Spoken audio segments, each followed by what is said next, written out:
Hello students, welcome to my channel. So student, जैसा कि आप लोग बीए में आ चुके हैं, आपका फर्स्ट सेमेस्टर स्टार्ट हो चुका है। और स्टूडेंट्स, मैं आपकी जैसा कि आप सभी लोग जानते हैं कि एनईपी 2020 के अकॉर्डिंग आपका सभी सिलेबस हो चुका है और आपको हर सेमेस्टर में अलग अलग सिलेबस पढ़ने हैं। सेमेस्टर वाइज आपका सिलेबस हो चुका है, तो आपको मेरे चैनल पर अपने एनईपी 2020 के अकॉर्डिंग ऑल सेमेस्टर की वीडियोस पढ़ने के लिए मिलेंगी। साथ ही साथ मेरे चैनल पर आपको ये भी बताया जाएगा किस तरह से आपके एग्जाम में क्वेश्चंस आएंगे, क्या आपका मॉडल पेपर होगा, कौन से टॉपिक इंपॉर्टेंट होंगे। आपको हर एक चीज प्रोवाइड की जाएगी मेरे चैनल पर। तो स्टूडेंट्स, आप लोग बिल्कुल भी टेंशन न लें कि हम अपने सब्जेक्ट्स को कैसे पढ़ेंगे। आप बीए करते हैं, आपके लिए बहुत बेस्ट चैनल है ये चैनल, क्योंकि आपको ऑल चीजें आपके बीए से रिलेटेड प्रोवाइड की जाएगी, नोट्स के साथ प्रोवाइड की जाएगी। तो बिल्कुल टेंशन मत लीजिए, बस मेरे चैनल को सब्सक्राइब करके बेल आइकन को प्रेस कर लीजिए ताकि आने वाली वीडियोस के नोटिफिकेशन आपको मिलते रहें। तो चलिए स्टार्ट करते हैं आज का वीडियो। देखिए, आपका जो फर्स्ट सेमेस्टर में फिजिकल जियोग्राफी है, भौतिक भूगोल जो आपका है, उसको मैंने स्टार्ट कर दिया है और जिसमें मैं आपकी सभी यूनिट्स को कंप्लीट करवा रही हूँ। तो हमने आपका यूनिट नंबर 1 पूरा कंप्लीट करा लिया है, यूनिट नंबर 2 भी स्टार्ट कर दिया है। और यूनिट नंबर 2 में देखिए, हमने ज्वालामुखी पढ़ लिया, भूसंकलन को पढ़ लिया, यानी कि 2 वीडियोस ऑलरेडी आपके यूनिट 2 पर अपलोड हो चुकी हैं। और आज की वीडियो में हम भूकंप के बारे में पढ़ेंगे। भूकंप क्या है, इसके बारे में हम हर एक चीज को आज की वीडियो में डिटेल में समझेंगे। तो देखिए, मैं हर वीडियो में अलग अलग एक एक टॉपिक इसलिए बताती हूँ ताकि आपको पढ़ने के लिए आसानी रहे। बड़ी बड़ी वीडियोस बना दूंगी, एक ही वीडियो में ऑल टॉपिक को कवर करूंगी, वीडियो बड़ी होगी और आप लोग कंफ्यूज हो जाएंगे। एक वीडियो में एक टॉपिक पढ़ाऊंगी आपको, आप अच्छे से समझ ही रहेंगे तो एग्जाम में आपके लिए ईजी रहेगा। तो चलिए आज की वीडियो को स्टार्ट करते हैं और भूकंप के बारे में पढ़ते हैं। और आज का वीडियो आपके यूनिट नंबर 2 का पार्ट 3 है और बाकी और भी जो टॉपिक इसमें है हम उसको भी जल्द ही कवर करेंगे नेक्स्ट वीडियो में। देखिए, भूकंप जिसको इंग्लिश में बोलते हैं अर्थक्वेक। तो देखिए, भूकंप क्या है, जैसा हम सभी लोग जानते हैं कि भूकंप एक प्राकृतिक आपदा है और बहुत ही विनाशकारी प्राकृतिक आपदाओं में से एक है। देखिए, भूकंप का जो शाब्दिक अर्थ होता है वो होता है भूमि का कंपन, यानी जिसका अर्थ है भूमि के अंदर यानी जमीन के अंदर होने वाली हलचल। जब जमीन के अंदर हलचल होती है तभी कंपन उत्पन्न होता है और तरंगे ऊपर आती हैं और भूकंप आ जाता है। तो इसी के बारे में आज डिटेल में हम पढ़ेंगे कि किस तरह से अंदर कंपन उत्पन्न होता है, किस तरह से भूकंप आता है। तो ये सब चीजें पढ़ेंगे। इतना आप सभी लोग जानते हैं भूकंप क्या एक प्राकृतिक आपदा है जो कि बहुत ही विनाशकारी आपदा में से एक है। और भूकंप का शाब्दिक अर्थ क्या है, भूमि का कंपन यानी जमीन के अंदर होने वाली हलचल। अब देखिए, भूकंप क्या है, अत्यंत विनाशकारी आपदाओं में से एक है, हमने जान लिया। पृथ्वी की सतह से कुछ किलोमीटर तक गहराई में स्थित, यानी कि पृथ्वी की जो सतह है, जो पृथ्वी की जमीन है जिसपे हम चलते हैं, उसके कुछ किलोमीटर की गहराई के अंदर यानी बहुत गहराई के अंदर चट्टानों में उपस्थित दरारों, भ्रंशों, कमजोर सतहों पर परस्पर टकराव, गति, हलचल, घर्षण आदि से उत्पन्न एवं प्रसारित कंपन। देखिए, यहाँ पर प्रसारित कंपन 2 बार हो गया, इसको कट कर दीजिए। एवं प्रसारित कंपन जो उत्पत्ति केंद्र के चारों तरफ प्रसारित होकर सतह पर स्थित वस्तुओं आदि को हिला डुलाकर असंतुलित कर देती है, तो उसको भूकंप की संज्ञा दी जाती है। पढ़कर समझ में आया कुछ? चलिए आइए सिंपल सी भाषा में इसको समझ लेते हैं। एग्जाम में आएगा तो इसी तरह से लिखिएगा या फिर जो मैं बताने जा रही हूँ उस तरह से लिख सकते हैं। देखिए, भूकंप क्या है, एक प्राकृतिक आपदा है जो कि बहुत ही विनाशकारी आपदाओं में से क्या है, एक है। देखिए, पृथ्वी की जो सतह है, पृथ्वी की जो भूमि है, उसके जमीन के अंदर बहुत किलोमीटर गहराई में जो भी दरारें हैं, जो भी भ्रंश हैं, जो भी चट्टाने हैं, जो भी पत्थर हैं, जब उनका आपस में टकराव होता है, गति के कारण हलचल होता है, घर्षण आदि के कारण जो भी हलचल होता है, उससे क्या होता है कि जो कंपन उत्पन्न होता है वो केंद्र के चारों तरफ प्रसारित होकर सतह पर स्थित सभी वस्तुओं को, यानी कि जो जमीन के अंदर ये हलचल जब होती है तो वो चारों ओर फैल करके जब जमीन की सतह पर, ऊपरी सतह पर रखी हुई वस्तुओं को, हर एक चीज को हिला डुला देती है, तबाह कर देती है, असंतुलित कर देती है, तो उसी को भूकंप कहा जाता है। क्लियर हो गया? चलिए आगे बढ़ते हैं। भूकंप को समझने के लिए आपको दो बिंदुओं को जानना सबसे ज्यादा इम्पोर्टेंट है। पहला है भूकंप केंद्र और दूसरा है अभिकेंद्र। अब देखिए भूकंप केंद्र क्या होता है इसको समझिए, क्योंकि आपको भूकंप जानने से पहले ये दोनों चीजों को समझना है। देखिए पृथ्वी की सतह के नीचे जिस स्थान पर भूखंड या प्लेटें टकराती हैं उस स्थान को भूकंप केंद्र कहा जाता है। सतह का क्या मतलब, जो जमीन है, जो भूमि है, उसके नीचे जब आपस में टकराव होता है, प्लेटें टकराती हैं, टकराव आपस में होता है, उसके कारण क्या है, जो कंपन उत्पन्न होता है उसको भूकंप कहा जाता है। तो देखिए उस स्थान को भूकंप केंद्र कहा जाता है। कहने का क्या मतलब है, कहने का यहाँ मतलब ये है कि भूमि, एक डायग्राम देखिए, ये क्या है, ये जमीन है, ठीक है, ये ऊपरी सतह है, आप ये लाइन देख रहे हैं, ये ऊपरी सतह है, धरती है ये, और उसकी गहराई मान लीजिए कुछ किलोमीटर की गहराई है। ये भूमि के अंदर की सतह है, कुछ किलोमीटर की गहराई के अंदर। अब यहाँ पर टकराव हो रहा है आपस में कुछ प्लेटें का, कुछ जिससे क्या हो रहा है, हलचल उत्पन्न हो रहा है। तो जहां पर हलचल उत्पन्न होता है, मान लीजिए यहाँ पर देखिए इस बिंदु को, यहाँ पे हलचल उत्पन्न हुआ तो उसी को कहा जाता है भूकंप केंद्र, जहां से भूकंप की शुरुआत हो रही है। टकराव के कारण प्लेटें जब टकराती हैं तो ये आप देख सकते हैं, जब ये कंपन उत्पन्न हुआ टकराव के कारण, तो उसी जगह को भूकंप का केंद्र बोला जाता है। ये जान लीजिए, जहां पर भूकंप उत्पन्न होगा जमीन के अंदर उसी को भूकंप का केंद्र कहेंगे। जब भूकंप उत्पन्न होगा तो उसी आप देख सकते हैं ये सभी तरंगे फैल रही हैं। भूकंप जब उठा नीचे से, जमीन के अंदर से, तो तरंगे धीरे धीरे फैल रही हैं। तो देखिए जब ये तरंगे फैल कर पृथ्वी की ऊपरी सतह पर जा पहुंचती हैं उस स्थान को अभिकेंद्र कहते हैं। पहले यहाँ पे देख लीजिए, अभिकेंद्र देखिए, पृथ्वी की सतह के ऊपर स्थित वह स्थान जहाँ भूकंपीय तरंगे सबसे पहले पहुंचती हैं। भूकंप के कारण सर्वाधिक विनाश इसी क्षेत्र में होता है। समझ में आया? देखिए यहाँ पे भूकंप उत्पन्न हुआ, इस स्थान को कहेंगे भूकंप का केंद्र, जहाँ से शुरू हो रहा है। अब धीरे धीरे तरंगे फैलती जा रही हैं भूमि के चारों तरफ। फैलते फैलते जब उस जगह पर पहुंचती हैं जहाँ पर पृथ्वी की जो सतह है, जो जमीन है, जहाँ पर भूकंप की तरंगे उत्पन्न होकर सबसे पहले पहुंचती हैं, उस जगह को कहा जाता है अभिकेंद्र।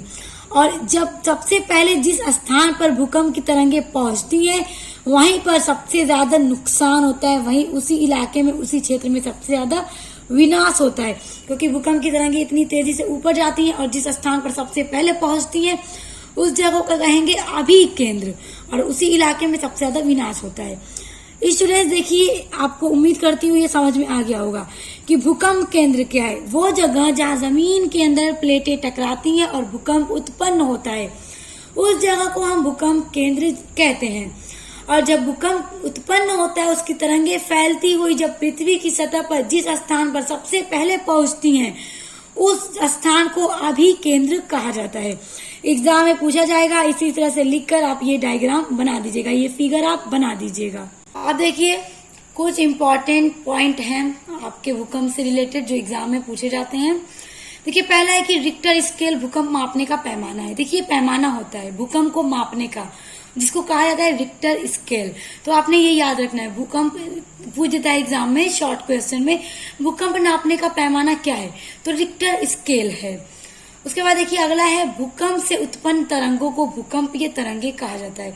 जब भूकंप उत्पन्न हो रहा है उस तरंगों को भूकंपीय तरंगे कहा जाता है, जो पृथ्वी की सतह पर गति करती हैं तथा इन्हें सिस्मोग्राफ से मापा जाता है।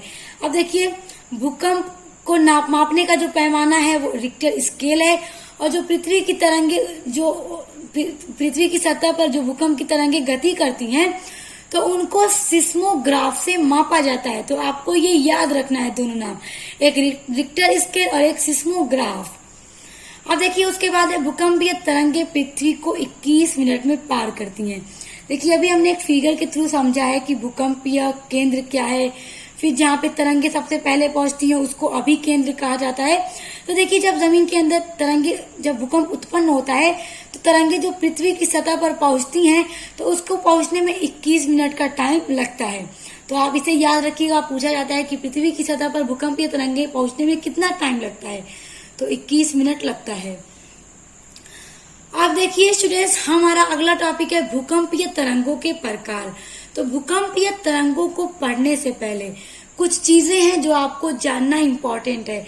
जब तक आप उनको नहीं जानेंगे आप भूकंपीय तरंगे नहीं समझ पाएंगे, जो कि है पृथ्वी की आंतरिक संरचना के 3 प्रधान अंग। आप जब इनको जान चुके होंगे, इनको समझ चुके होंगे, तो भूकंपीय तरंगे फौरन आप समझ जाएंगे। तो आइए इनको समझते हैं। देखिए, जो पृथ्वी की आंतरिक संरचना है उसके 3 मेन अंग होते हैं। पहला भूपर्पटी, जिसको इंग्लिश में क्रस्ट बोला जाता है। दूसरा है मैंटल, जिसे इंग्लिश में मैंटल ही बोला जाता है। तीसरा है क्रोड, जिसे इंग्लिश में कोर बोला जाता है। तो ये पृथ्वी की आंतरिक संरचना है, 3 अंग ये हैं, आपको ये याद रखना है। देखिए, जो भूपर्पटी होता है ये पृथ्वी की सबसे ऊपरी परत होती है और ये पृथ्वी की सबसे पतली ठोस परत है। ये पतली और एकदम ठोस होती है। तो आपको याद रखना है कि भूपर्पटी सबसे ऊपरी परत है और ये पतली और ठोस परत होती है। और देखिए, भूपर्पटी की जो मोटाई होती है वो अलग अलग स्थानों पे अलग अलग हो सकती है। अब देखिए, दूसरा है मेंटल। देखिए, जो मेंटल है वो भूपर्पटी के नीचे एक बहुत मोटी परत होती है। देखिए, ऊपरी परत हो गई भूपर्पटी, जो कि ठोस परत है। अब इस भूपर्पटी के नीचे एक परत होती है मेंटल। तो मेंटल जो परत है वो मोटी परत होती है और ये भूपर्पटी के नीचे होती है। और जो देखिए स्टूडेंट्स, ये ठोस अवस्था में नहीं होती। देखिए, भूपर्पटी तो ठोस होती है। ये देखिए, जैसे कोलगेट होता है ना, जो टूथपेस्ट आप कोलगेट करते हैं, तो कोलगेट क्या है, न ठोस है न पूरी तरह से द्रव है, थोड़ा गीला टाइप होता है ना। तो मेंटल परत उसी तरह की होती है। उसके बाद देखिए क्रोड। देखिए, क्रोड जो है स्टूडेंट्स, वो पृथ्वी की सबसे भीतरी भाग जो होता है वो क्रोड परत होती है। देखिए, क्रोड ये जो परत होती है ये सबसे भीतरी परत होती है पृथ्वी की। देखिए, जो क्रोड होती है ना वो तरल और ठोस दोनों अवस्था में होती है। हमने भूपर्पटी देखा, ये ठोस अवस्था में होता है। मेंटल जो है वो ना बहुत ठोस होता है ना बहुत तरल होता है, कोलगेट की तरह होता है, गीला होता है। और क्रोड ना दोनों अवस्थाओं में होता है, ठोस और द्रव दोनों में। देखिए, हम आपको बताते हैं एक फिगर बना के। देखिए,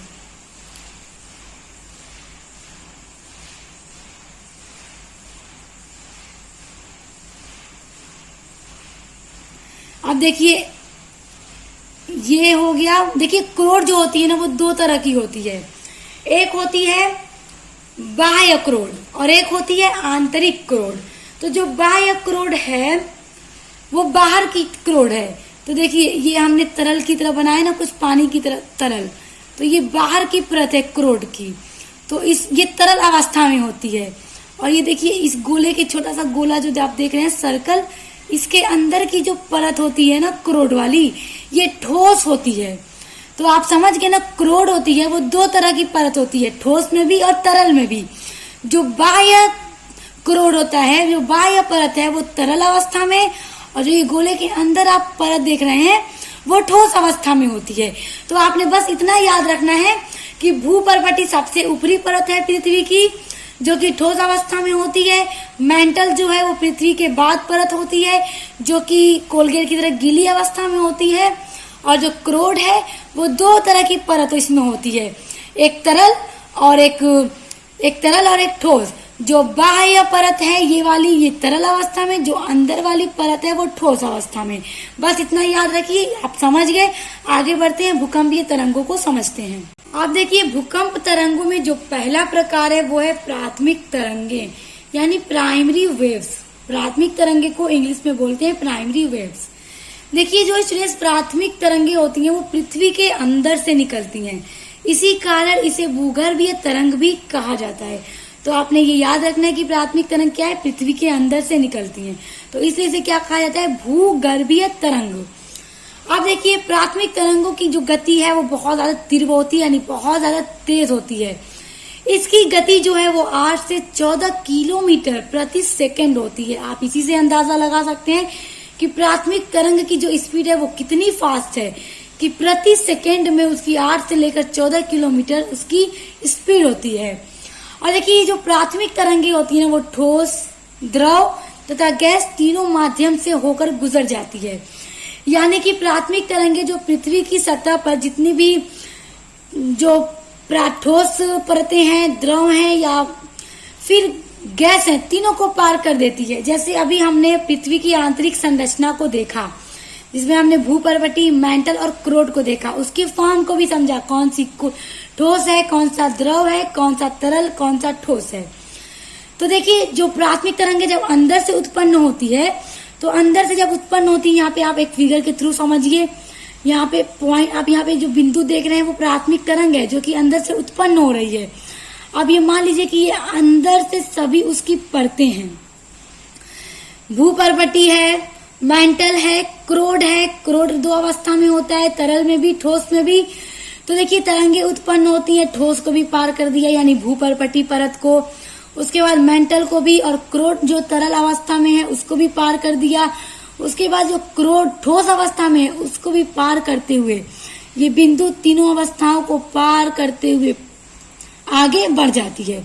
इससे आपको ये याद रखना है कि पृथ्वी के अंदर से ये जो तरंग उत्पन्न होती है, प्राथमिक तरंग, वो पृथ्वी की आंतरिक जो संरचना में तीनों परतें हैं, भूपर्वतीय, मेंटल और क्रोड, तीनों को पार करते हुए आगे बढ़ जाती है। तो आपको इतना याद रखना है कि ठोस, द्रव, गैस सभी को पार करके गुजर जाती है। ठीक है, समझ में आ गया? आगे बढ़ते हैं। द्वितीयक तरंगे, देखिए द्वितीयक तरंगे को सेकेंडरी वेव्स बोलते हैं, और जो द्वितीय तरंगे होती हैं स्टूडेंट्स, ये भी पृथ्वी के अंदर से ही निकलती हैं, इसीलिए इनको भी भूगर्भीय तरंगे कहा जाता है। तो याद रखिए, primary waves and secondary waves पृथ्वी के अंदर से निकलने वाली तरंगे हैं, इन्हीं कारण से इनको भूगर्भीय तरंगे बोला जाता है। अब ये देखिए, इस तरंग की जो गति है वो प्राथमिक तरंग से कम होती है। प्राथमिक तरंग की कितनी थी? 8 से 14 किलोमीटर प्रति सेकंड, और जो सेकेंडरी वेव्स है उसकी जो स्पीड होती है वो 4 से लेकर 6 किलोमीटर प्रति सेकंड होती है। तो आपको इनकी स्पीड को भी याद रखना है। देखिए, जो प्राथमिक तरंग है ना, ये सिर्फ ठोस चट्टानों से होकर गुजर सकती है। ये तरंगे जल अथवा प्रकाश तरंग के समान होती है। देखिए स्टूडेंट्स, जब हमने प्राथमिक तरंग को देखा तो हमने देखा कि सभी परतों को पार करते हुए आगे बढ़ जाती है, चाहे ठोस हो, चाहे द्रव हो, चाहे गैस हो।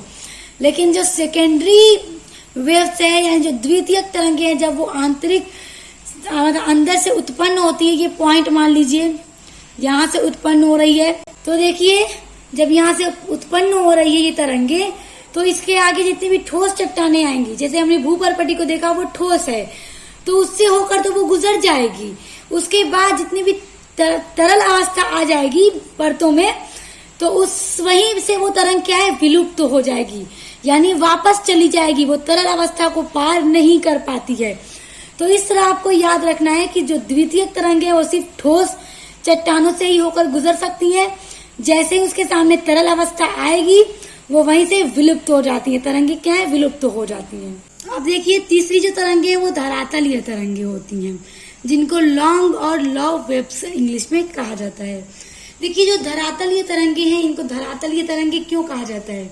क्योंकि ये पृथ्वी के धरातल से उत्पन्न होती है। देखिए, ये धरातल, ठीक है। देखिए, अभी तक हमने प्राथमिक तरंगे और द्वितीयक तरंगे हमने पढ़ा। हमने क्या देखा कि पृथ्वी के अंदर से वो तरंगे उत्पन्न होती हैं, आंतरिक भाग से उत्पन्न होती हैं, जिस कारण भूगर्भीय तरंगे कहा जाता है। लेकिन जो धरातलीय तरंगे हैं वो पृथ्वी की सतह पर उत्पन्न होती हैं। देखिए, ये पृथ्वी की सतह है, यहीं पर ये उत्पन्न होती हैं, ऊपर, ये ऊपर उत्पन्न होती हैं। और ये जो तरंगे होती हैं इनकी गति सबसे कम होती है, सबसे कम। हमने प्राथमिक तरंगे देखा, उनकी गति सबसे ज्यादा, द्वितीयक की उसके बाद, और धरातलीय तरंगों की स्पीड सबसे कम होती है, लगभग 3 किलोमीटर प्रति सेकंड ही इनकी स्पीड होती है। और ये पृथ्वी के धरातल पर निकलती हैं। धरातल का मतलब पृथ्वी की सतह पे, और ये जो पृथ्वी की सतह है यहीं पर तो मानव जीवन स्थित है। मानव कहाँ पे रहता है? पृथ्वी की ऊपरी सतह पर। तो जब ये तरंगे यहीं से उत्पन्न होती हैं ऊपरी सतह से ही, तो इससे इमारतों को बड़ा नुकसान होता है, लोगों को नुकसान होता है, जान माल सभी की हानि होती है। बड़ी बड़ी इमारतें भी मलबे का रूप धारण कर लेती हैं जब ये तरंगे उत्पन्न होती हैं तो। और देखिए, इन तरंगों को एल तरंगे भी कहा जाता है, और ये तरंगे सबसे ज्यादा विनाशकारी होती हैं, क्योंकि ये ऊपरी सतह पर उत्पन्न होती हैं, जिससे बहुत ज्यादा नुकसान होता है। इमारतें तक ढह जाती हैं, जमीनें भी फट जाती हैं। इस कारण क्या होता है कि बहुत ज्यादा विनाशकारी तरंग इसको माना जाता है। तो प्रश्न आता है कि पृथ्वी की भूकंप की सबसे विनाशकारी तरंग कौन सी है? तो धरातलीय तरंग, क्योंकि पृथ्वी की सतह पर उत्पन्न होती है। इस कारण ये सबसे बहुत ज्यादा नुकसान पहुंचाती है, जान माल सभी को हानि होती है। तो आई होप आप ये सभी चीजें आप बहुत अच्छे से समझ गए होंगे। तो स्टूडेंट्स समझ गए हैं तो वीडियो को लाइक कर दीजिएगा, कमेंट कर दीजिएगा और चैनल को सब्सक्राइब करके बेल आइकन को प्रेस कर लीजिएगा, क्योंकि मेरे चैनल पर आपको अपने बीए से रिलेटेड सभी सेमेस्टर के और सब्जेक्ट की वीडियोस पढ़ने के लिए मिलेंगी। साथ ही साथ मॉडल पेपर की वीडियोस, इंपॉर्टेंट क्वेश्चन आंसर की वीडियोस भी पढ़ने के लिए मिलेंगी। तो हम मिलते हैं नेक्स्ट वीडियो के साथ।